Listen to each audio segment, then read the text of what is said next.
as a priest, I see it, the isolation that we find with our men, I think just in society. Certainly, as we all know, right, divide and conquer. And we have enough division in our society and certainly in our church these days. And even if we're on the same page, doctrinally and so on, especially for us men, we can easily tend to isolate and just kind of be living our own lives. And I think that also is kind of a way of dividing. You know, we're not united. So I certainly encourage you to continue with these groups. I think it's important for all of us in terms of having also just a broader perspective. So I teach philosophy, and in Aristotle's Politics, Aristotle rightly refers to man as a social animal, and he says the man who is the uncitified man, the man who does not have a community, he's either a beast or a god, the man who can live alone. Right? And probably, maybe some of us are closer to the beasts, but it's not real good for us. And in fact, he uses a nice example, especially in terms of just with one's family. He always goes to the Iliad or the Odyssey for his examples. And in the Odyssey, you have the Cyclops, Polyphemus.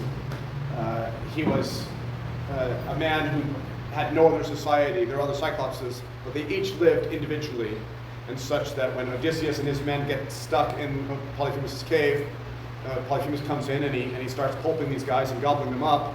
And Odysseus says, "What are you doing?" I mean, the greatest sin for the Greeks was to offend against hospitality, and it's kind of against hospitality to eat your guests. And he said, "Do you not know that the gods will bring fury down upon you?" And he said, "I am the only god here." And it's his perspective is so skewed because he is, in a sense, he is the king of that castle, and that's the only place he exists. And in the Iliad, as Aristotle points out in a subtle way, right? What's the nature of the Cyclops? He's got one eye. He doesn't have perspective. He doesn't have depth. Right? When we just live in our own cave, we lose depth. We lose a certain amount of breadth in our vision. You know, as good as we want to be, and I understand also just in many of our circles, sometimes we just want to hunker down in our bunkers. But I think it's really important that we do get together, and especially for the men. The women tend to do it a little bit better in terms of getting together and just bouncing things off of each other, being good examples, having a place where there is some kind of accountability, where you can push each other, encourage each other, and as Ron said, compare notes. I do tell my seminarians something similar to what he said. You're not special. Right?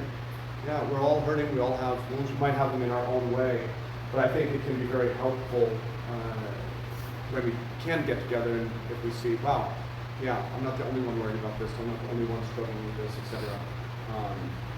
So I just encourage you in that regard, and also just on a very natural level and more, so to speak, fun level. I think of it in terms of just what our society has done. That we've lost spaces for men. But I do like women, and I like that they're around and they help to keep us civilized. But where do you have a place that's just for men? My brother has a friend who has a barbershop in California, in San Diego, and it's nice. It's just, maybe I'm out here too. It's just men, and guys go there to get their hair cut and get their shave and so on. But they also just go there to hang out. It's just a place where guys hang out. And we don't have a lot of spaces like that, so I think we have to try to create spaces, especially for Catholic men. I mean, we're already outliers in many respects. So I just want to say, keep it up. I think it's really important, and like it or not, we are supposed to be the leaders, and giving the charge and the support and so on. So tonight, though, I wanted to speak a bit about virtue. I don't know if you've got the title. Ron sent me a thing saying, "What's the title of your talk?"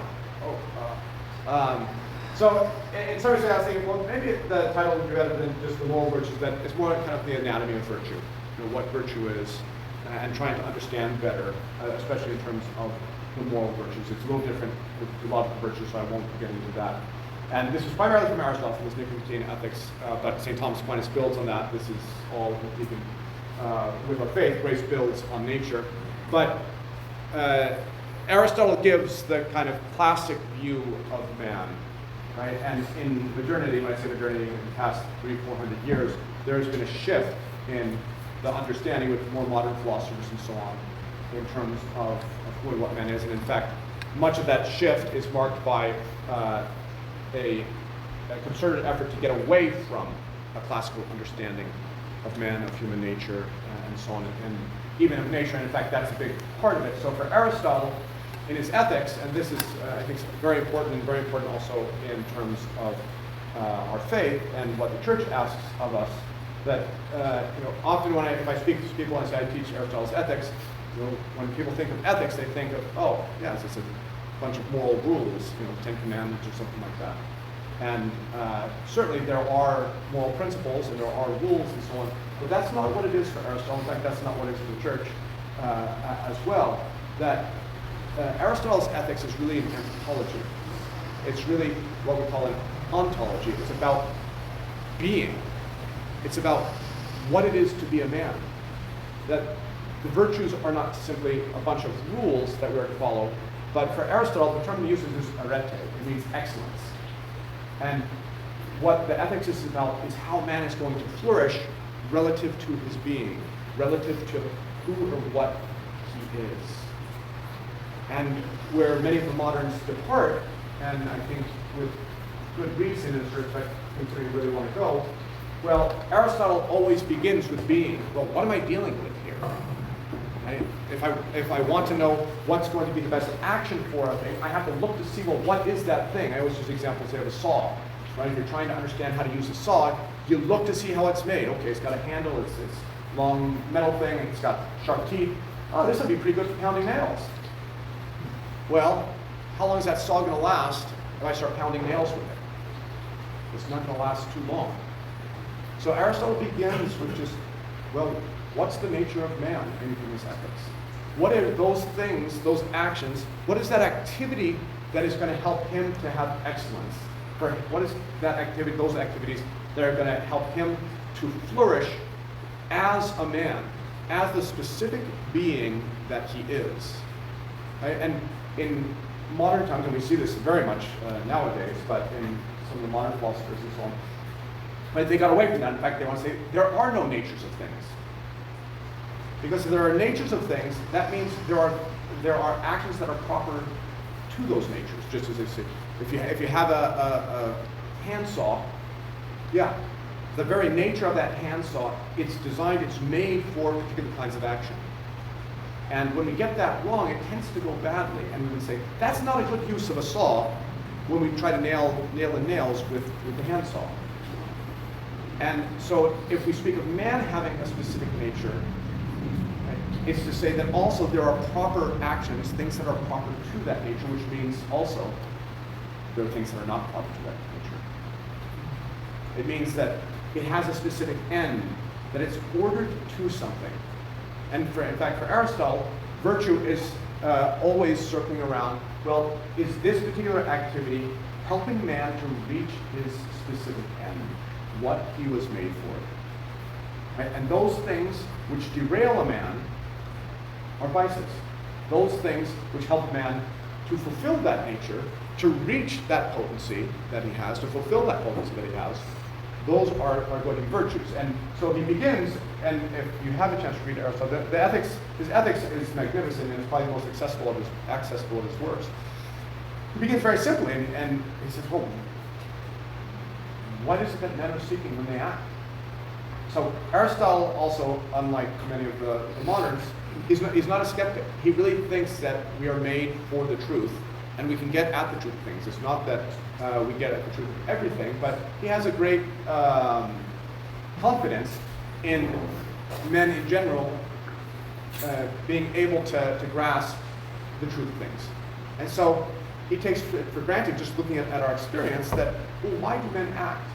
Well, they act for the sake of good. Right? Why are you doing that? There's some good that I am seeking. There's some end that I am seeking. And so in his consideration in the ethics, in his consideration of what man is, what's going to make man happy, because really that's what the book is about, right? He says, well, what is the good that all men seek? And this is a difficult question for sure, right? So I'm going to say pleasures of the flesh, money, honor, etc. But even all of those are not going to answer this question, well, what is the ultimate good? Right? What is the ultimate good that men are seeking? And he concludes that it's happiness, right? If somebody says, gosh, I just want to be happy, does anybody say, but why? Why do you want to be happy? We get it, yeah. You want to be happy. That's what you want. Right? Now, it's a difficult question what that consists in, and that's what actually the whole ethics is about, but just the point being, he's saying, if we can at least get close in terms of what is that end that man was made for, right? We're going to be doing pretty well in terms of the choices that we make, if we make the right choices, that is to say, right? The end determines all the other choices that we make, all the means, right? So what's going to determine the turns that I take, or the roads that I take when I leave here? Well, where are you going? And while there might be numerous ends, I make a stop at the gas station, I make a stop at the store, there's going to be one ultimate end that really orders all the other parts, all the other means. Right? And so this is how Aristotle approaches the moral life. Right? Okay, what is it? What is the end of man? Right? If man has a nature, that nature is for the sake of something. Right? And in Aristotelian philosophy, right, he speaks of that end as the cause of causes, because it's the reason why we do everything else. So if we get that end wrong, we're going to have some problems. If we get it right, doesn't mean that we'll always be so successful in choosing good means, but we can keep tracking, right? And we see this in the church as well, right? Anybody know what the third question of the Baltimore Catechism is? I didn't know it was going to be a test. But why did God make you? To know, love, and serve Him, and be with Him in heaven for eternity. Right? One of the very first things it establishes. Why? As we say in philosophy and from Aristotle and Thomas, right? The end, it's right. First in intention, last in execution. It's the last thing you're going to get to, but you have to begin with it. And if you wish to reach that end, that's going to determine all the means that you take, that you choose. And so it's important that we have this, but the part of the point being that what is this all about? It's about what it is to be a man. That's what the virtuous life is. And as I said, the term that he uses for virtue is excellence.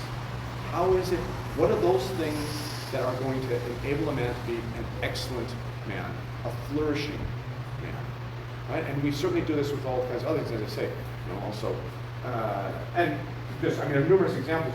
What would enable me to say this man's a good golfer? Well, I need to know something about golf. I need to know the end of golf. I need to know that, okay, well, I know he's a good golfer because, well, the nature of the game is this, and the end of the game is this, and he seems to be doing it, right? If I'm looking, I'm not a flautist, that's a person who plays a flute, but if I were a flautist, right, what would constitute a good flute? Well, presumably one that can play all the notes, that is on key, that, has the right balance, or all these things, that it's one that plays as a flute should play. And using this language of happiness, that would be a happy flute for Aristotle, right? The happy saw is one that's used as a saw, not as a hammer, right? It's and so too with the man. Man is going to be happiest when he lives as a man, and virtue is, so to speak, are those activities that enable him to live most fully as a man. And I'm speaking philosophically here. This is more of a philosophical talk, but I just want to emphasize that none of this changes in theology. Theology just adds a layer of grace, and as the saying goes, and I repeat it over and over again to the seminarians and actually anybody who listens, grace builds on nature, it doesn't destroy nature. If we get nature wrong, we're also going to have problems with grace in the supernatural life. So, and that's why I want to start, so to speak, in the lower realm, right, where we have to be active. Theological virtues work a little bit differently than the moral virtues, the required virtues, but nevertheless, it's still a man who's being sanctified. Grace doesn't change our nature as men, it just elevates it. So that's kind of a talk for later discussion. But I think it's very important that, and even someone, I shouldn't say even, I think he does, and this makes a lot of sense. Jordan Peterson, I don't know if he's a believer yet, but in some of his talks, when he speaks about 10 Commandments, he doesn't necessarily, I don't remember if he refers to them as revelations from Almighty God, but he sees that, yeah, you know what? This is good operating procedure for men. You want to stay alive? Don't Don't have an affair with your neighbor's wife. Don't steal his stuff. Don't be killing others. Right? Tell the truth. And that's the point in terms of what Aristotle's doing, but also in terms of the church and her moral precepts and so on. Right? This is not to make your life difficult. In fact, just the opposite. Right? This is a good user's manual. Now, it doesn't mean that's going to be easy. That's for sure. But I say to seminarians sometimes when I teach this class, I say, yeah, you know, if you put a waffle in the VCR, and then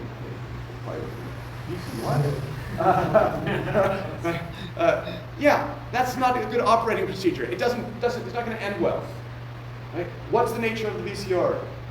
Right? There are going to be certain rules and certain things that are going to make the thing work well, and certain things that are not going to make the thing work well. Certain things that are going to make a happy VCR, and certain things that are going to make a broken VCR. And likewise with us men. Right? And this is the life of virtue. It's not just because, oh, well, the church doesn't want us to have any fun, or I saw this bumper sticker this years ago, and it's kind of gross, but it said, good girls go to heaven, bad girls go everywhere. Really? Like, you know what? If you really want to have a happy life, yeah, follow the commandments. Right? Live a life of virtue. It will require discipline. It will require lots and lots of effort. But ultimately, it's what's going to enable you to flourish, enable you to be most fully what you were created to be. So this is where Aristotle begins in his ethics, and this is what the whole ethics is about. And sometimes when people ask me what the ethics is about, and again, they're thinking, well, it must be a bunch of rules. It's about happiness. It's about how to be a happy man. In fact, he always begins with questions at the front of his works, and questions that can't be answered yet because we don't have enough, we haven't investigated enough, and as you go through, you begin answering these questions. And the ultimate question of the ethics is, well, what is the happy life for a man? What does that consist of? So, since we're dealing with the virtues of a man, he looks a little bit closer at, well, what's the nature of a man? Well, clearly he has a body, and there is, so to speak, virtue of the body. To be strong, to be agile, to be flexible, etc., and losing all of those as each year. But that's not specifically that's not specific to a man. Right? Animals also have that, and it is part of being a man. And I certainly would say that's physical virtue, it's physical excellence, and we don't want to get away from that. But in terms of reaching or understanding how we're going to flourish, it's not to be a strong animal; it's to be a flourishing man. So Aristotle sees, well, what is it that separates us? We are animals, we have bodies, we have senses and so on, but we're rational animals, that there's a spiritual element there, that there's an element of the soul, and thus there need to be virtues of the soul. There need to be rational virtues. There need to be virtues that enable us not just to live like an animal, not just to be strong or fierce or fast or whatever, but to live in a way that's most proper to a man. And so he begins by saying, well, we have to consider, well, what is the soul? What are those parts of man that need to be formed according to virtue? Right? What's the nature of that soul? And he does a nice job. So this is not going to be soul as understood exactly in theology, though it fits with it. But he says, okay, well, what are the parts that we see? We certainly see that man has a rational part, right? And that would be the intellect and will. Right? And by the way, that's when Genesis says that we're made in the image and likeness of God. It's not that God has 2 arms and 2 legs and so on, that his body, but it's really here in that we have an intellect and will. That, of course, is what separates us from the animals, and it's certainly going to be a major component of being a flourishing man. If this is the primary mark of humanity, that we have reason, yeah, it's something that we need to develop and will, that we make the choices to hit that. But he says, okay, but we also have some other parts, right? That we have some appetitive parts, some seeking parts, right? That we might say, and some moving parts. So, in one way that is spoken of in also Thomistic theology, that we have a rational soul, but we also have, so to speak, a vegetative soul. It's not that we have 3 souls, but we virtually have a vegetative soul. We have something that's moving us. right? And that vegetative soul, that vegetative part, I'm going to spell for you about vegetative. Right? Okay. Nutrition and growth. That's what we share with plants. Or with seminarians, that's about all they have. But we don't have a choice there. I try to find things that I can compliment the seminarians on. So I'm like, very good, you did a great job digesting today. No, you don't. It doesn't enter into the moral life. It's good if you have good nutrition and growth, for sure, but that's not going to be where the life of virtue exists, right? Not, and certainly not of human virtue in terms of there has to be some element of choice. I don't make a decision to digest my food. I eat, I grow, etc. But there's another part, right? And this part is, like I say, we feel it as the appetitive part. St. Thomas is going to speak of it. I'm not sure I'm spelling this right. This appetitive part, these are the appetites. And St. Thomas makes a distinction, subdivides it into the concupiscible appetites and the irascible appetites. And these are right, an appetite is that power which moves us to an object, right? We desire something. And certainly we can desire things here on this level, but this is more spiritual. This is going to be on the level of the senses. And St. Thomas divides it in terms of the concupiscible, where we're seeking some good, or the irascible, where we're seeking to acquire some difficult good that we don't have yet, or to avoid a certain evil. Right? This is where we have the passions. And this is, Aristotle says, right, and Thomas as well, this is really where much, if not most, of the moral life is going to take place. Because this part we don't have complete control over, but we can train it. Right? So that you have passions, and this is really important, this is why I'm going over it, why I wanted to go over it with you, because a lot of people don't understand this. Right? Sometimes, or quite often, people will come and say in the confession, say, bless me, Father, Fire, sin, I got angry. Okay. You got angry. It's passion. I'm not yet in a realm of morality, good or bad. You need to tell me, what you got angry with, what it caused you to do, was that anger proportional to the situation you were dealing with, etc. I tell people, because sometimes people get really upset. They're feeling these passions, and I get it. I mean, we all feel the discomfort there. Right? Somebody's really annoying, and you get kind of angry because they're I don't know what, chattering in your ear, right? Good luck stopping that anger. It's like you putting sugar on your tongue and saying, don't taste the sweetness. Right? There's a response that we have, right, in these passions, and we don't have complete control over that. It's just there. Right? That we get angry, that we get sad, that we have joy. Now, that's the initial response. Where the morality comes in is, where do we go from there? Right? Anger is not a moral, it's neither good nor bad. It's good insofar as we have it and that we've been created with it. But in and of itself, we're not yet, again, on the level of morality. It's, well, how are we controlling that anger? Does it control us, or do we control it? Right? And there are many, as we're going to see, there are many, many ways to go wrong. But this is primarily where the moral life is going to take place for most of us, and certainly in terms of this talk. So Aristotle is going to make a distinction between the moral virtues and the intellectual virtues. So there are virtues of the intellect and will. Art and science and so on would be excellences of the intellect. I won't speak about those tonight, but it's going to be primarily here in terms of temperance, of courage, right? He's got a lot of concepts you wouldn't imagine. He said amiability, being friendly, it's a social virtue. Right? The proper use of honor, the proper use of money, right? So the important thing to understand is that, yeah, this one, it kind of straddles the two, that it has an element of that, yeah, we are passionate creatures, and we don't have to apologize for that. We don't have to see it as evil, right?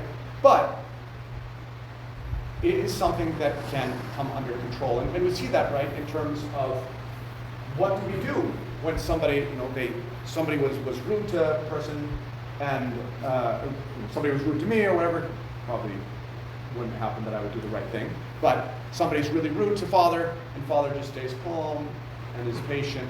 And so what would somebody say to me? They'd probably praise me, right?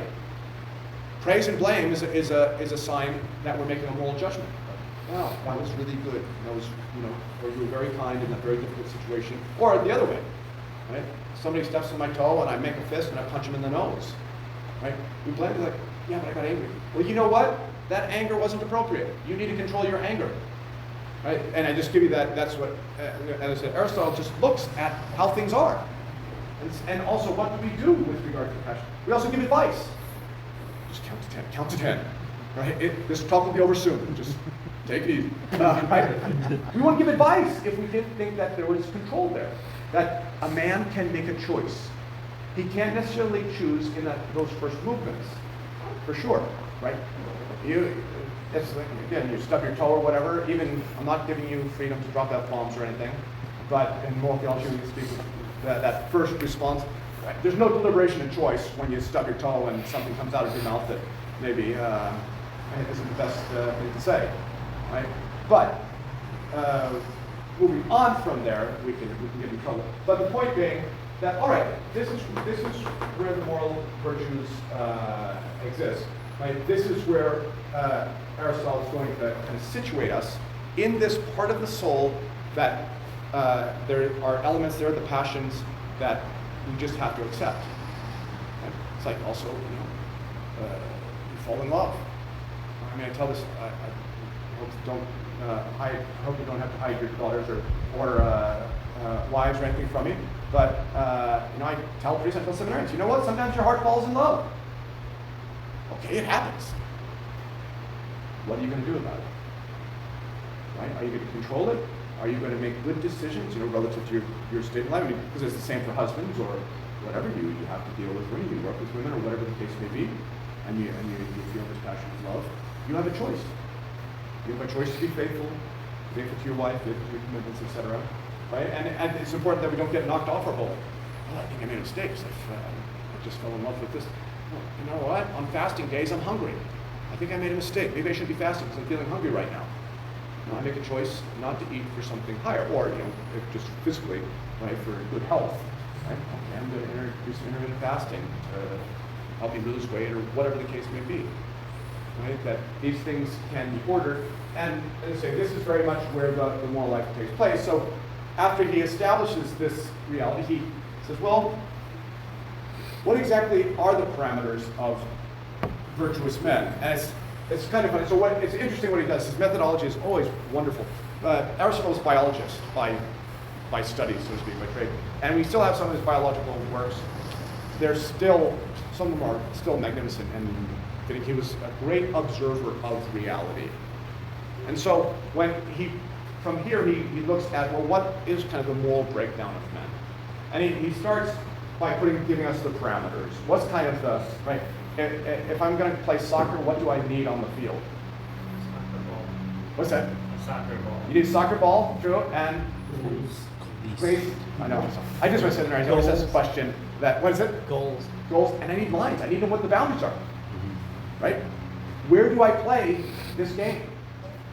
Right? Where does the moral life exist? And so he starts with the boundaries that are furthest out, that are kind of really out of bounds, where we're no longer in the moral life. And he speaks of the godlike. Now, we could certainly say, well, that must be, that's Christ. Maybe we should put lowercase. And the only example that he can give of the godlike are characters from Nestor from the Iliad, right? They are just naturally virtuous. Everything just comes to them. It's just part of their being that they're good.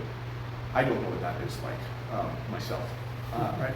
And on the bottom end, on the evil end, on the defect, he says, right, the beast-like, and this would be.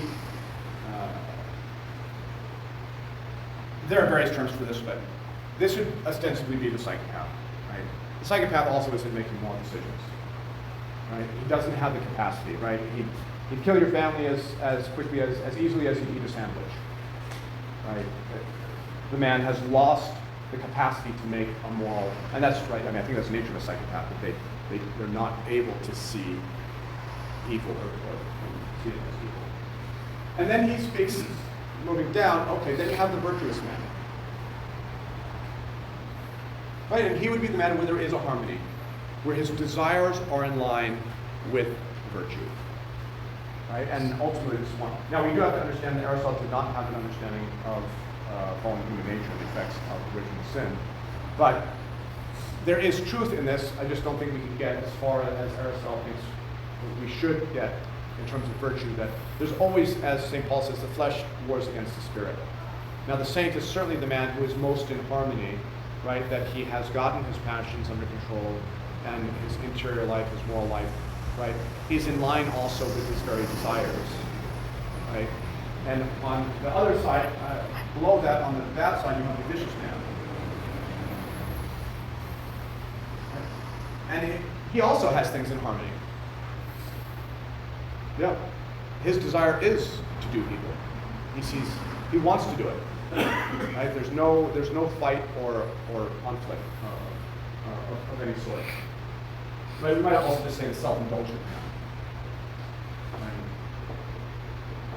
He sees no need to hold back. None whatsoever. I do it because I want to do it. I want to live this life. Man's life, I mean, you see this certainly on the sensual level. Yeah, sleep with as many women as you possibly can. That's what it's all about. And there's no thought that maybe I should do it otherwise. And then he speaks of the language that he uses. Unfortunately, in English, it can have other connotations.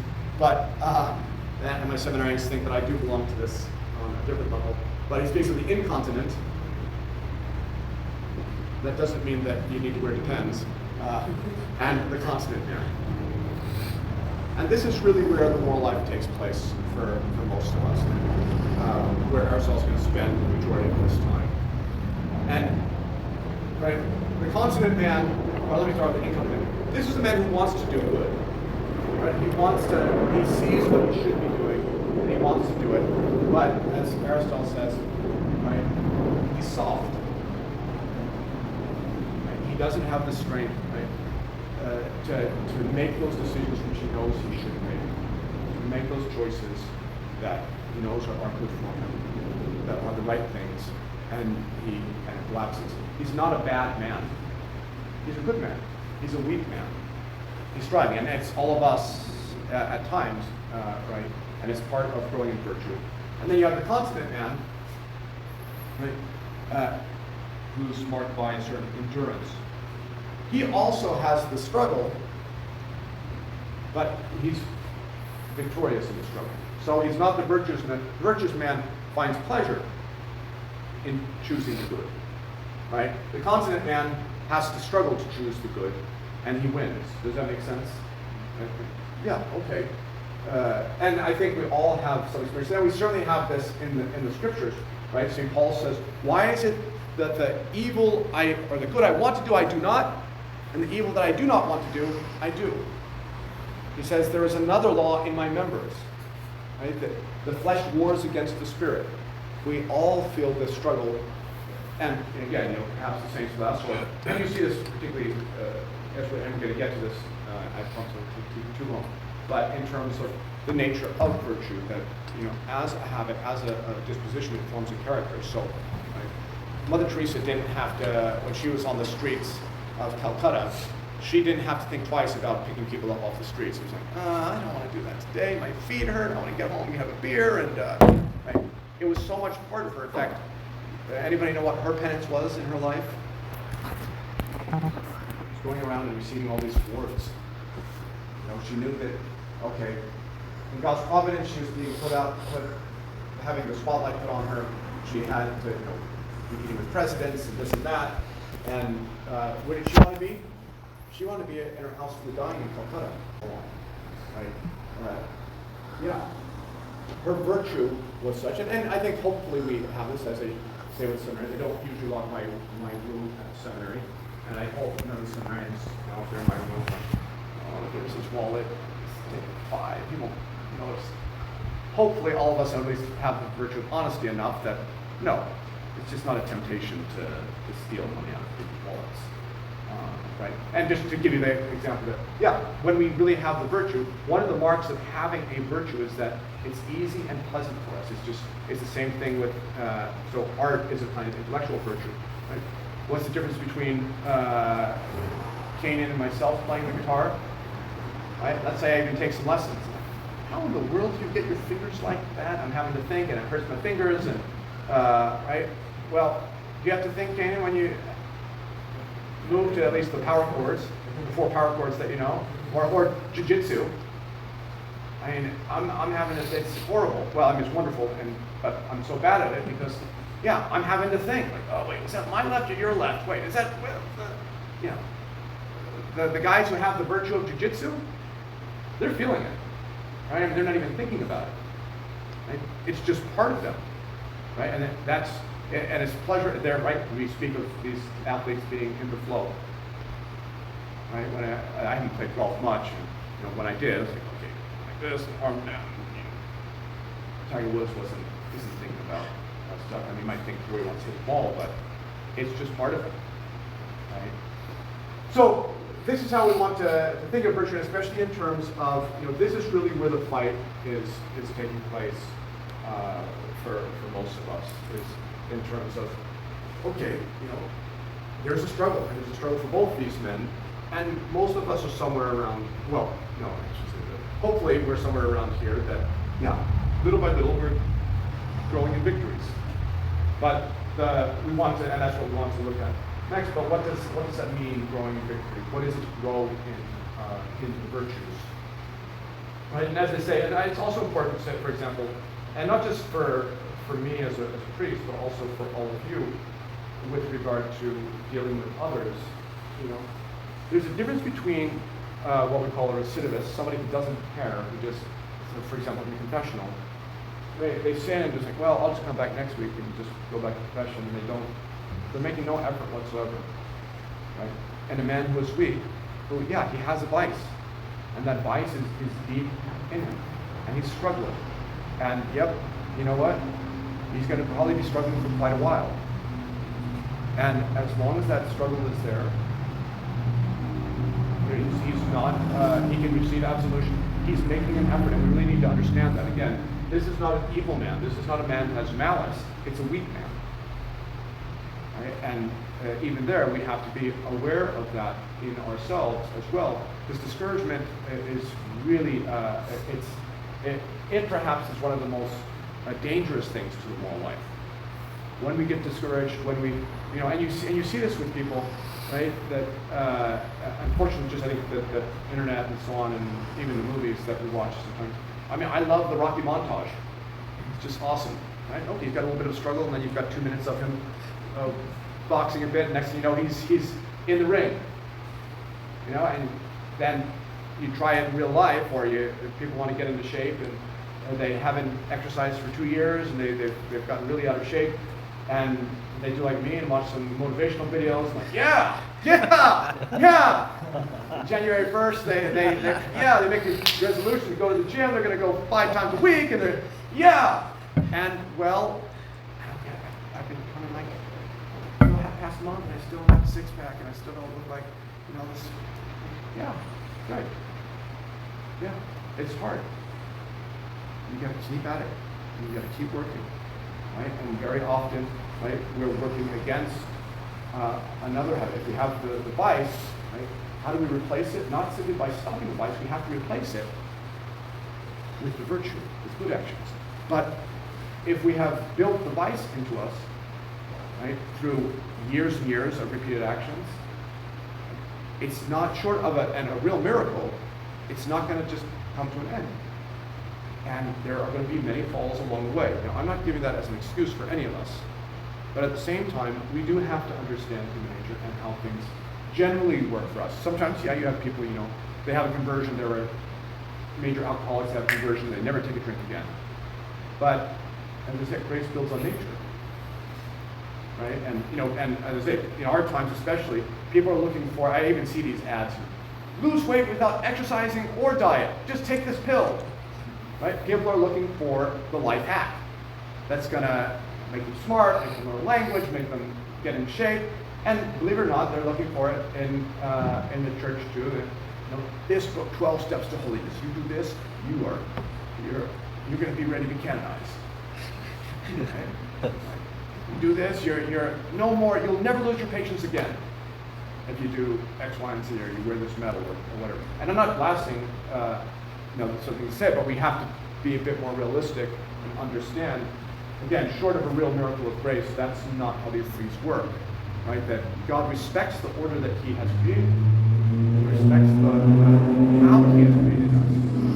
Right? And this is why it's so important that we understand that in ourselves, especially so that we don't become discouraged, and so that we do make good choices.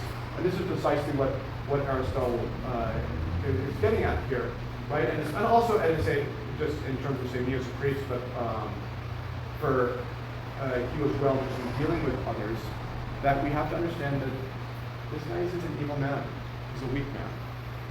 There's a big difference between the two, and we need to be strong on principles, but very often we have to be easy on people. That to understand what I'm saying. It's never a question of allowing for sin or calling sin good or anything like that. But we do have to understand that, yeah, it's going to be difficult, especially if somebody has been steeped in a certain life and certain habits and so on. It's going to take time. And we don't need to say, oh, you're doing great, you only committed adultery 3 times this week. Well, no, there's a problem. But that actually may be great for somebody in terms of where they were before. It's not to say that it's okay that they're doing that, but we do have to understand, just as in the gym, right? I mean, some guys, if you haven't exercised for a couple of years or whatever, and you're overweight and so on, right? Running a quarter mile may be the best you can do. And we want to encourage that. We don't. What are you doing? You can't run a quarter mile. Get out of here. No. Okay. All right. Keep at it. Keep getting up. Keep showing up. Yep. And it's not going to be glamorous. It's going to be hard. It's going to be difficult. Right? For Aristotle, these virtues are habits. Right? So he looks at the different powers in the soul. He says, well, are virtues passions? Well, no, we don't praise anybody for having passions. Oh, congratulations, you've got anger and sadness and joy and hope. We're made with that. Nor is it just a potency to have these things. But we do praise somebody for their ability to regulate their passions. Right? St. Francis de Sales was known for his great meekness. And as was Moses, who, when he was young, he got angry and killed an Egyptian for abusing an Israelite. But when they took St. Francis de Sales' desk out of his room, out of his office, after he died, they found nail marks under the desk, right? And one time, his compatriot, who helped him found the Visitation nuns, St. Jane Frances de Chantal, when they were being persecuted and so on, she kind of got on him and said, "Why do you get more angry?" He said, "Would you have me lose in a day, which would be 25 years to acquire?" That is, that meekness, overcoming that fiery temperament that he had. Right? Yeah. Learning to control his temper it was day in and day out, right? Working on it. Just as using the analogy of somebody getting into shape. Yep. You got to keep showing up, and some days are going to be better than others. And often you don't even recognize what, if you take a picture at the 1 month mark or the first day, and then take a picture at the 6 month mark, you'll probably notice some changes. But it's not like you go on once and you're like, yeah, check it out. Unless it's the plastic surgeon. That's kind of grotesque.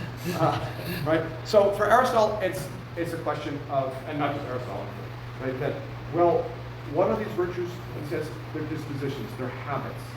And this is both for good and for ill, because it means that they can be formed.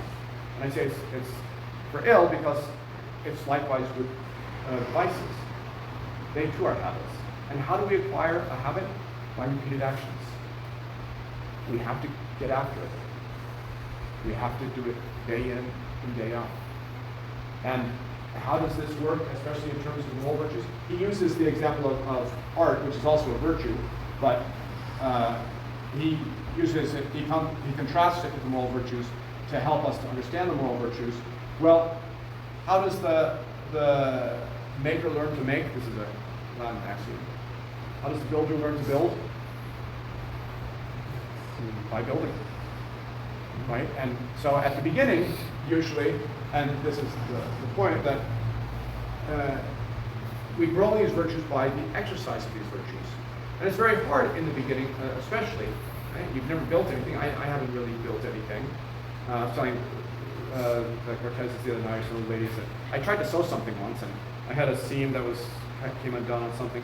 And I went on YouTube, and it was a nice Asian lady who said, do like this, like this, and like this. And she held it up, and it was this beautiful seam that was, and then I held mine up, and it was like a fist of thread. I nailed it. Wasn't so good, right? But we won't learn how to do it if we don't exercise it. Now, usually in the beginning, because it is a kind of paradox, right?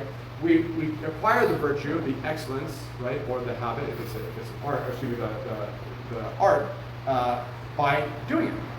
The sower learns to sow by sowing. But if you don't know how to sow, you can also learn badly. So it requires a teacher, it requires a guide, it requires a help in the beginning. Right? Okay, yeah, this is the difference between the student and the maestro. That in the beginning I need helps from the professor until I actually acquire the virtue. And then once I have the virtue, right, the more I practice it, the stronger it becomes. Right? How do we learn to love? By loving. Right? Being patient, we have to practice patience. And I wish there was a pill that we could take, but it's not. But then again, the nice thing is that it's forming a disposition within us. It's forming a habit within us, which for Aristotle, which I think we all would understand as well, those habits that we acquire are then forming a character within us. And this is really important because it's like the physical analogies. Aristotle says that nobody sits down and intends to become an alcoholic or to become unhealthy. Right? But when did they choose it? Well, every time they chose to overindulge in alcohol or food. Right? We said it's a bit like throwing a rock at somebody. I try it with seminarians. Right? You throw the rock at somebody, and for me, I'm horrible. I have no arm. 10 feet away, and it hits them. Hey, what's it mean, Bo? I'm over here. That rock hit you over there. Right? I had nothing to do with it. Well, the moment I chose to let go of that rock, I'm responsible for what that rock does, even though I'm standing way over here. Right? And so too in the moral life, right? And this happens all the time with people think, I'll never become like that. I find this with people who don't tell the truth. Right? One of the very real dangers of not telling the truth is that people who don't tell the truth, they get in the habit of not telling the truth. And pretty soon, it's just a few white lies, it's no big deal. Oh, it's just pretty soon they don't, I have somebody in my family like this. I think that this person never does it themselves. They don't know when they're telling the truth. It's just automatic. If there's something that's difficult or whatever, they just lie. Right? It's a habit. Another term that both Aristotle and Thomas use for habit. It's second nature, right? Something that's done by nature, it just happens. Well, a habit is a second nature. It's a nature that we are acquiring. And we can acquire bad habits or we acquire good habits. And it's not something that just happens, it happens by our choices. And this is why it's so important, because it's so easy for us to, it's just a little this, just a little bit of that. Well, each time you choose just a little bit of that, each time you choose that overindulgence or what have you, but it goes the other way too, each time you choose to practice discipline, right? It's like the Jocko Willink stuff or whatever. And okay, you know what? I tell some nurses, start by getting out of bed. When your alarm goes off, don't hit the snooze. Look. Yeah, and it's no big deal. I mean, I actually kind of like it because nobody's there to applaud you. And nobody knows, ultimately, when you got out of bed. But, you think, what's the big deal? So I hit my snooze 3 or 4 times every morning. Okay, and it's true. It's not a big deal. But what are you doing each time you do that? It's an act of self-indulgence. Each time you choose to get out of bed when you don't want to, right? It's an act of discipline. You're building a habit in one direction or the other. Right? So we need to think along these lines. And yeah, we all fail. I mean, I hit my snooze sometimes as well. And but we do need to have a bigger view Because sometimes also we think, oh, that person's just, yeah, it was just easy for Mother Teresa to pick those people up off the street. She's just different than, and she would even say that. When people would call her a saint, she would say, you call me a saint because you don't want to do what I do. Well, of course, she's Mother Teresa. Of course she can do that. No. She also had to start somewhere. And certainly sometimes we have, each of us has different gifts, and just as with anything else, I'm trying to learn to play the guitar or whatever, right? Yep, Katie may be more naturally musical than I am. And this is, it's important all the way across the boards because, sure, that may be the case. There's no even playing field here. But statistically, in various books and things that I've read, you know who are the people who really do great, who make great discoveries, who are at the top of their game? It's not those who are the natural geniuses, the ones who just pick it up so easy. And I've noticed this in my academic career, that very often those guys who just have really powerful minds, well, things came pretty easy to them, at least up to a certain level. They didn't have to work that much at it. Whereas the guy he's had to climb his way up there. He didn't have those natural gifts. He had to just work his tail off. And when you get to a point where, even the smart guy has to start working, he doesn't have the discipline and focus to do well. Right now, when he does, then it's these phenomenal people who they have the natural gifts. Okay, sure, but even if they didn't work, I used to use Lance Armstrong as an example. It doesn't work that well, but there was a nice commercial with Nike where they show him, riding in all kinds of weather and then dark and so on. And he says, people always ask me what I'm on. I'll tell you what I'm on. I'm on my bike 8 hours a day. That's what I'm on. And a little bit of juice, but anyway. Well, there's some truth in that. I could take all the juice I want, and I'm not riding any Tour de France, that's for sure, right? But just in terms of the moral life, this is really important to understand. And right, it's a whole edifice, so to speak, that when we are building those virtues, it's not just giving us a certain excellence in a specific category, though it is doing that. It's perfecting the man, just as even with the arts. Okay, you're learning an instrument. Yeah, if you have the virtue of playing the guitar or playing the piano, yeah, it gives you the ability to play the guitar or piano. But it's also an excellence that is perfecting you, right? Likewise with all of the virtues, because the reality is, as it says with the continent man, well, you're going to have to practice discipline. You're going to have to persevere. Right? That's going to help you, it's going to strengthen the whole edifice, just as self-indulgence and laziness and these other things, right? It weakens the whole edifice. So we really want to be thinking along those lines. But there's a further element that comes into play, and I won't go on too much longer, but there's some other elements that we want to think of, especially in terms of the moral virtues that Pascal points out, that it's not just a habit, it's not just an activity, but it's an activity that lies in the mean. And this also is very important, that for all the moral virtues, will be different with the theological virtues, that would be a whole other semester. But with the moral virtues, he says, the moral virtues, in Medios Virtus, virtue lies in the mean between two extremes. That right? We're going to be courageous, and in fact, Aristotle starts with courage and temperance, right? Courage lies in the mean between what? What's on the side of defect? Cowardice, yeah, right. And on the side of excess? Recklessness? Yeah, foolhardiness, rashness. Yep, that's right.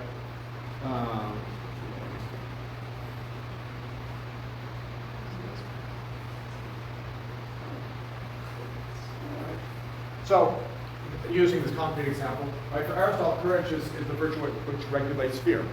Right, fear is a passion. Right, it enables a man to feel the right amount of fear for the given situation. Right? And there are two ways to go wrong. There are actually an infinite number of ways to go wrong, but in terms of we're either feeling more fear than we should, or not as much fear as we should, right? And also likewise in our decisions, right? And it's a very important element that we have to think about, because this is very much the reality of the life of virtue. So in some respects, I don't like to talk about sin that much. I prefer to talk about virtue, because to talk about virtue is also talking about vice. Because vice is really just, we've gone off, right, in one direction or the other. It's like speaking of cold. Well, cold is just a lack of heat, or darkness. It's a lack of light. Let's try to understand the light, and then you'll understand better, how we go wrong. And it's important, again, also just in terms of having a realistic understanding of the life of virtue. Well, he says it lies in the mean between cowardice and foolhardiness. And this would be with all the moral virtues. Well, how many middles are there? Just one, right? There's just one way to get it right. How many ways are there to get it wrong? Yeah, right? This is a continuum that can be divided in a number of places. Right? So that means it's not easy. It's not easy to find the mean, right? Think of it with anger. Yeah, there is as we see with our Lord, there is a time and a place to get angry. And there's a time and a place where not to get angry would be a lack of virtue. Okay? But how much to get angry? How long to hold on to that anger? Right? Is that anger proportional to the given situation? With whom do I get angry? Do I bring gasoline to that fire to just keep boiling it up? It's hard. Right? So that's an important element. Yeah, this is difficult. Moreover, I'm not a relativist, but there is a relative element to this. Right? So the point being that, okay, we have to understand, and this is very important for us when we're trying to live the moral life, that how we hit this mean, how we kind of set ourselves up to hit this mean, is going to be different relative to who we are, right? So, as Aristotle says, from the extremes, right, the guy in the mean looks like he's on the other extreme. So for the foolhardy man, he sees the courageous man, he's like, you coward! Why are you running in? Right? Plutarch talks of Alexander the Great. That was one tough dude. He was the student of Aristotle, actually. And they're besieging a walled city, and Alexander the Great is the first one up the ladder, jumps into the city. I mean, before his men can even get up the ladders. That's not real smart. But he's screaming at them, thinking, I mean, his men are getting there, but, right? For the foolhardy man, this guy looks like a coward. For the coward, he thinks the courageous man is foolhardy. Right? Does that make sense? Right? Moreover, it's going to be different for each of us relative to, well, if we tend to be more fearful, right? What do we have to do? If I tend to be more on this side of things, I'm going to probably have to overshoot, right? It's like flying a plane. I don't fly a plane, but if this is the runway, sure. There's no wind, no crosswind. I aim right here. But if there's a hard wind pushing this way, right? When I'm landing, I'm going to have to line up here, so that by the time I come down with that crosswind, I'm going to be in the middle. Because if I start here with that crosswind, I'm going to end up in the pond over here with crocodiles. Right? That we have to think of ourselves. The man who tends to have a short temper, he needs to bend the stick back the other way in terms of being more meek, more patient, more kind. The man who tends to be a bit too meek, yeah, he needs to step up a bit. Right? It's not easy. And similarly, say with something like temperance, right? And this is important, especially in our circles. Sometimes people can be a bit, this is hard for a lot of people because, at least in the circles that I run, because especially as Americans, we tend to be very legalistic and we want things black and white. Father, tell me how many beers are too many beers.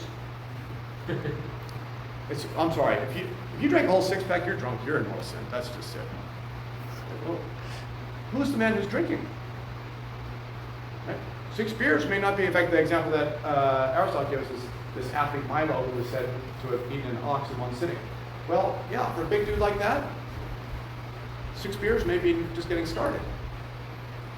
Right? But for somebody who has a very low tolerance of beer, yeah, they drink 2 beers and yeah, they're in real trouble. Right? So this is part of the moral life with these moral virtues, that trying to find that mean, there is going to be a relative component. It's not that there isn't an objective right or wrong. There is, but your objective right or wrong with regard to these things of the moral life, right, it may be different than mine, as in, you may be able to drink a whole 6-pack in an evening and not have any problems whatsoever. Now you do have a mean, it's just going to be higher than mine, right? And part of the moral life is figuring out, okay, where am I? Right? How many beers can I drink? Or what do I tend to go towards, right, such that I need to bend the stick further back in the other direction? Right? Or what is the given situation? Right? And the point is not to relativize the life of virtue or vice, but that we really have to be thinking about these things. And Aristotle says that because it is so hard to hit that mean, if we're getting somewhere close, we're doing pretty well. Right? St. Francis de Sales says that if we're going to err, let us err on the side of gentleness. Right? Gee, I don't know. Maybe I should have let that seminarian have it a little bit more, just so he knows that we really screwed up. I don't know. And sometimes it's just hard to know.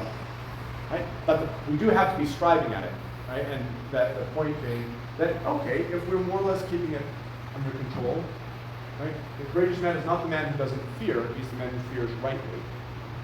Right? The temperate man is not the man who doesn't drink.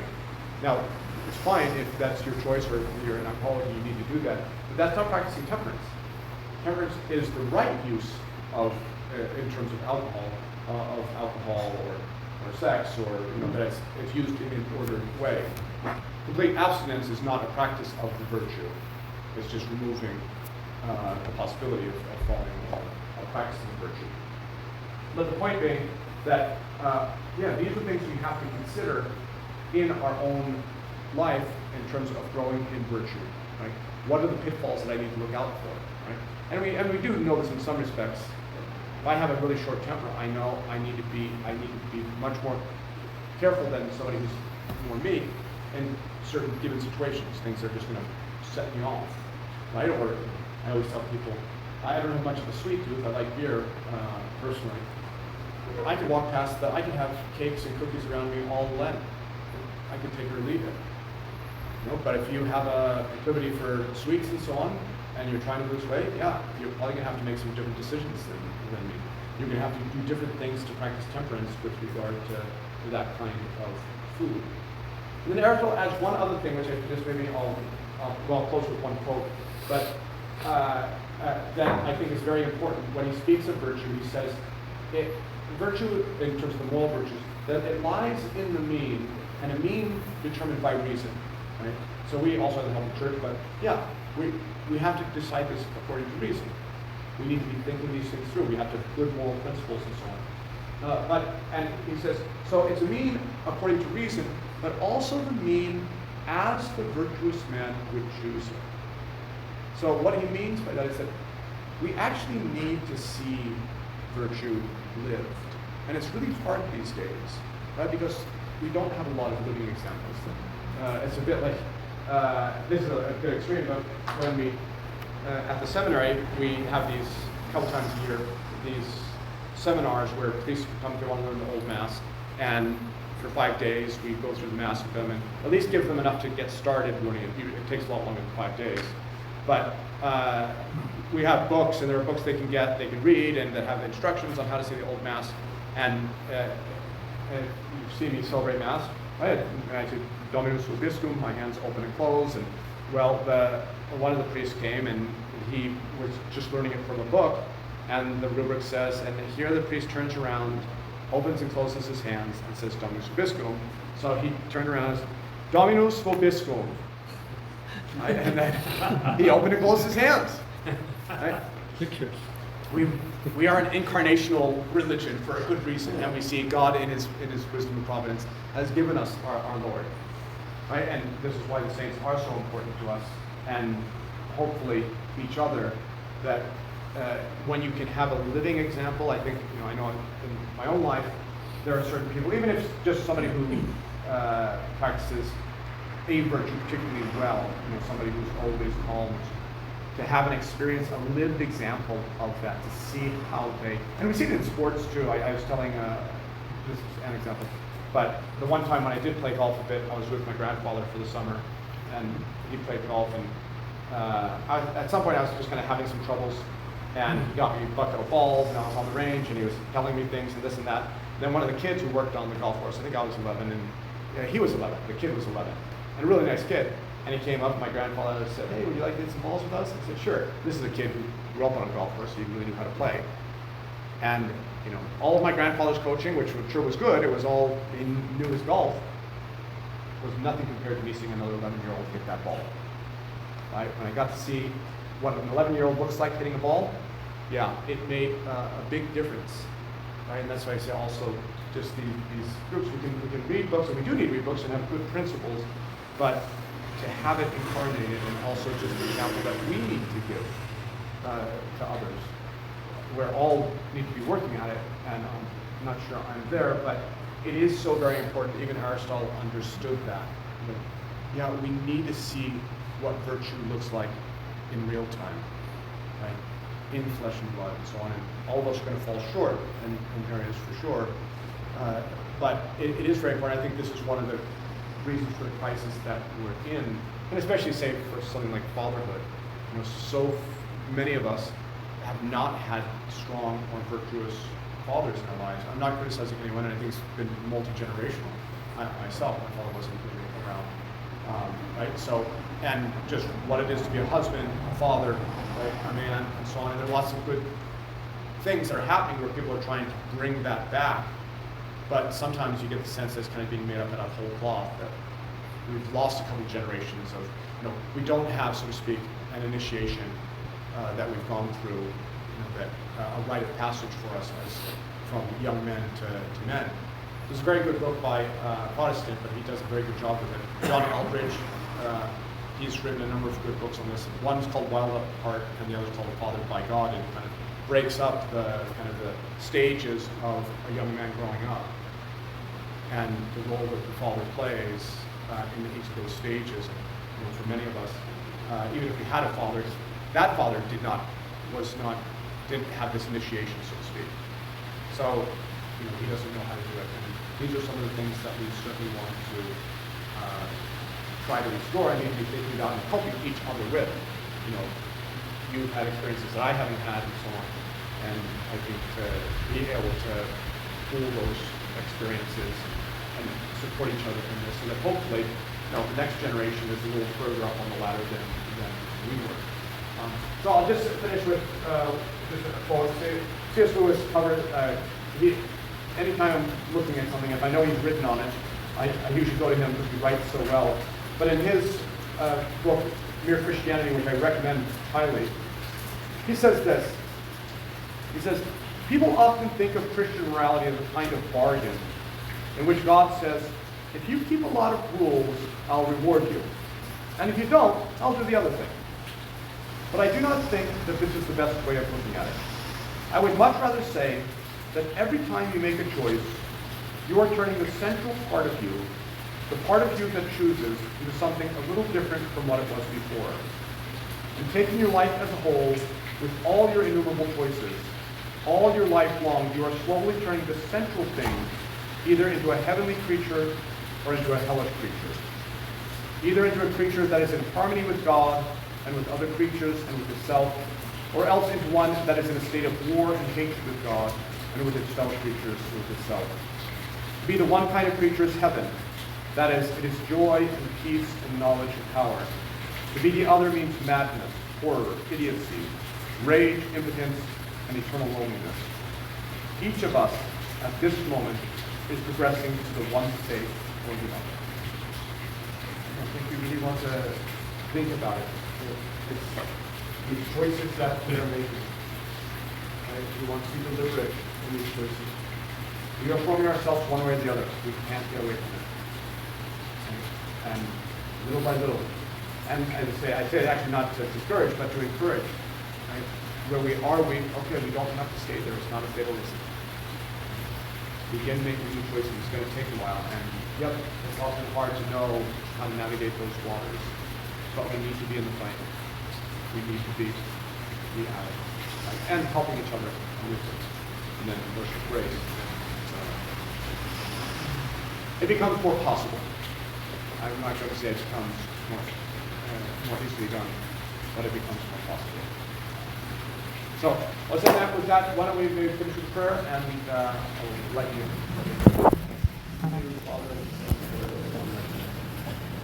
Still there,